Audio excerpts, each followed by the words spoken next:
Hello दोस्तों, in this class we will discuss about IAS mains GS3 model question answer. दोस्तों, आप सबको पता है कि GS3 में लगभग 4 पार्ट होते हैं: इकोनॉमी, डिजास्टर मैनेजमेंट, सिक्योरिटी और science and technology. On an average अगर मैं बात करूं, इकोनॉमी से लगभग आउट ऑफ 250 250 नंबर का, जैसा कि आप सबको पता है कि पेपर होता है GS3, उसमें लगभग 100 के आसपास इकोनॉमी का पार्ट रहता है। 50 मार्क्स के आसपास सिक्योरिटी रहती है। 50 और 70 के बीच में डिजास्टर मैनेजमेंट रहता है और 30-40 के आसपास साइंस एंड टेक्नोलॉजी रहती है। अगर हम बात करें कि हमें कौन सा मैटर पढ़ना है जिसे हम GS3 में 130 प्लस मार्क्स प्राप्त करें, इसके लिए हमें एक स्ट्रेटजी फॉलो करनी पड़ेगी।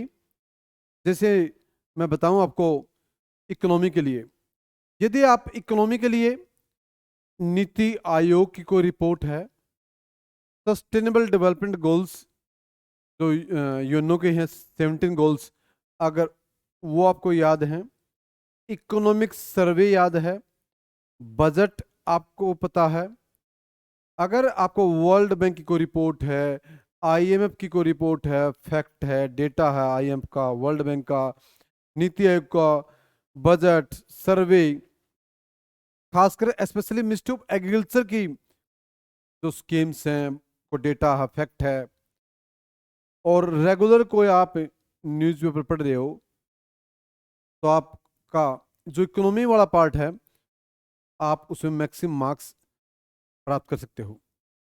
दूसरी बात है, अब हम बात करेंगे डिजास्टर मैनेजमेंट की। जैसा कि मैंने बताया, डिजास्टर मैनेजमेंट में 50 और 70 के आसपास डिजास्टर मैनेजमेंट रहता है। अब डिजास्टर मैनेजमेंट में आपने क्या पढ़ना है, क्या डिजास्टर मैनेजमेंट में, क्योंकि अगर मैं बात करूं डिजास्टर मैनेजमेंट में ज्यादातर तो क्वेश्चन सिंपल होते हैं, लेकिन मैक्सिमम मार्क्स 130 प्लस मार्क्स आपको कैसे मिलेंगे, इसके लिए हमें, जैसे मैं बात करूं नीति आयोग की, इसमें भी कोई रिपोर्ट है, NGT की कोई रिपोर्ट है, या UNEP की कोई रिपोर्ट है, UNFCC की, UNFCCC United nation framework convention on climate change की कोई रिपोर्ट है, कोई डेटा है, फैक्ट है, IPCC inter governmental panel on climate change का कोई डेटा है, फैक्ट है, या इंडियन मेट्रोलॉजिकल डिपार्टमेंट का कोई डेटा फैक्ट रिपोर्ट है, और कोई आप न्यूज़ में पढ़ रहे हो, उसका कोई डेटा फैक्ट आपने कोई करंट बना है, और एक ministry of environment and climate change की कुछ स्कीम्स रिपोर्ट हैं।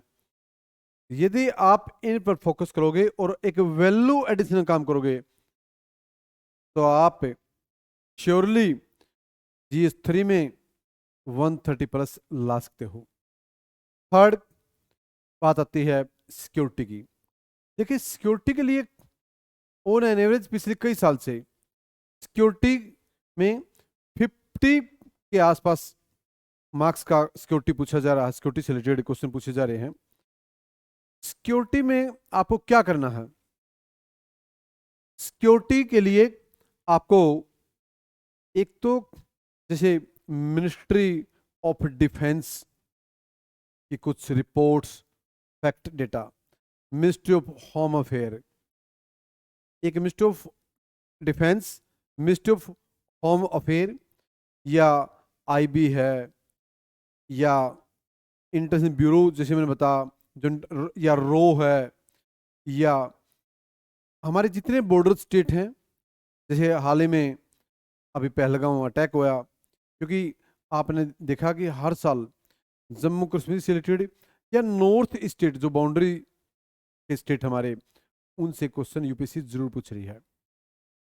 हमारे जितने भी बॉर्डर स्टेट हैं, चाहे नॉर्थ ईस्ट के स्टेट हैं, चाहे हिमाचल है, उत्तराखंड है, जम्मू एंड कश्मीर है, गुजरात जैसे स्टेट हैं, उनकी जो बाउंड्री लगती है, यहीं से UPSC internal security, external security या कौन कौन सी बॉडी है, जैसे मैंने बताया अगर रो है, आईबी है, उनसे रिलेटेड है, या मिनिस्ट्री ऑफ होम अफेयर है, मिनिस्ट्री ऑफ डिफेंस है, उससे रिलेटेड कोई भी स्कीम है,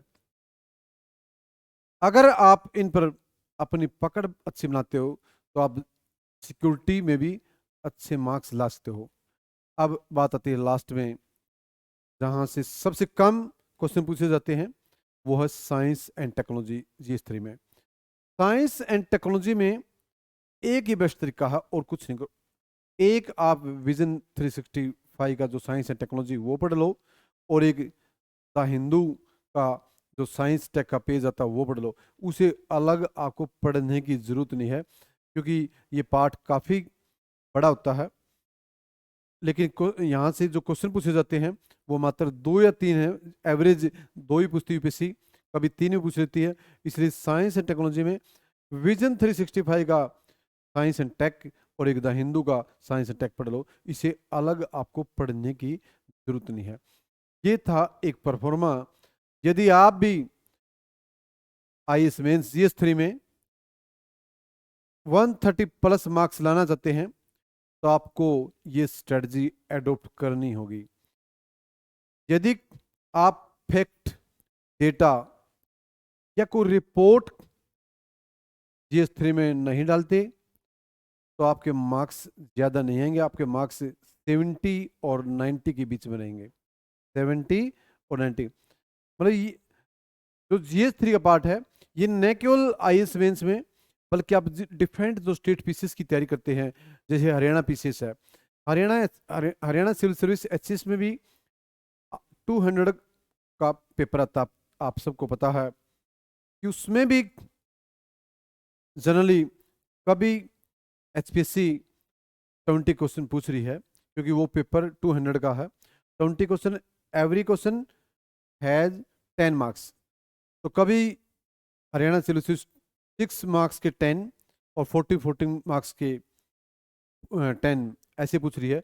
यदि आप हरियाणा सिविल सर्विस है, राजस्थान पीसीएस है, उत्तराखंड पीसीएस है, बिहार पीसीएस है, यूपी पीसीएस है, इन राज्यों के लिए भी, या पंजाब पीसीएस है, इनके लिए भी तैयारी करना चाहते हो तो आपको बहुत ज़्यादा बेनिफिट मिलेगा। क्योंकि अगर आप एक रिदम में एक फैक्ट, डेटा के द्वारा आप कोई आंसर लिखते हो, आप डायग्राम, चार्ट का भी यूज करते हो, क्योंकि आजकल डायग्राम और चार्ट काफ़ी बच्चे यूज करते हैं, क्योंकि एग्जामिनर को इसमें बड़ी सालवियत रहती है, बड़ी सिंपलिसिटी रहती है कि वो आसानी से उस क्वेश्चन को आराम से समझ सकता है। इसलिए आप जहां आपको जरूर लगे वहां आप चार्ट का को यूज जरूर करो, वहां फैक्ट, डेटा जरूर यूज करो, को रिपोर्ट जरूर यूज करो। और आप सबको पता कि 3 पार्ट होते हैं हर क्वेश्चन में। एक होता है जैसे इंट्रोडक्शन, एक मेन बॉडी और एक होता कंक्लूजन। और अगर चाहो तो आप एक वे फॉरवर्ड भी देख सकते हो। अच्छा